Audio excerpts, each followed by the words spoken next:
Og dette er tutorial på hvordan laste ned texture packs. Jeg vet at det er veldig mange som lurer på det. Så, ja. Først kan du for eksempel gå til Minecraft texturepacks.com.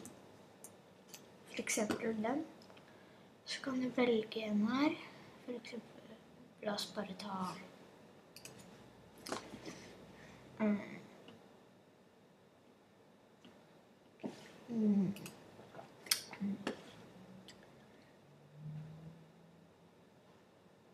det ser litt kult.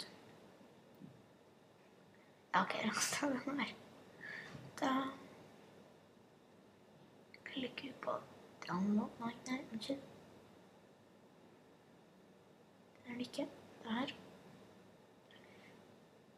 Ok, bare glem det. Vi går bort til Minecraft. Det da var bare for... Det da var bare...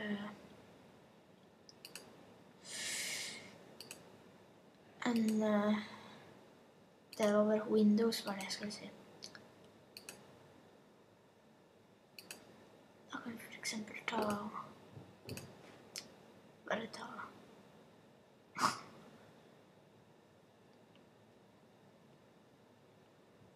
Hvis vi for eksempel tar...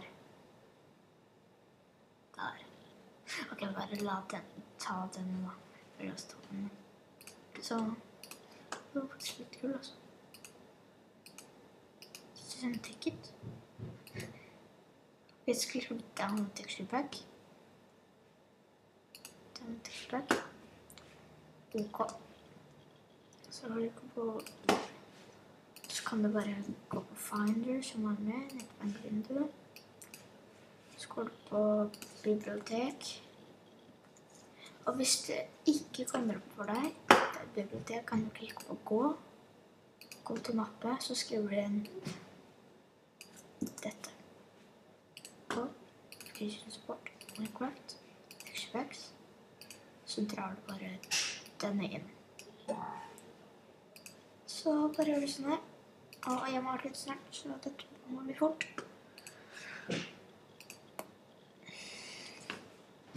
Gå på Texture Packs. Så skal den være her. Så ja, det var også nesten texture packs. Vær snill å subscribe og like videoen.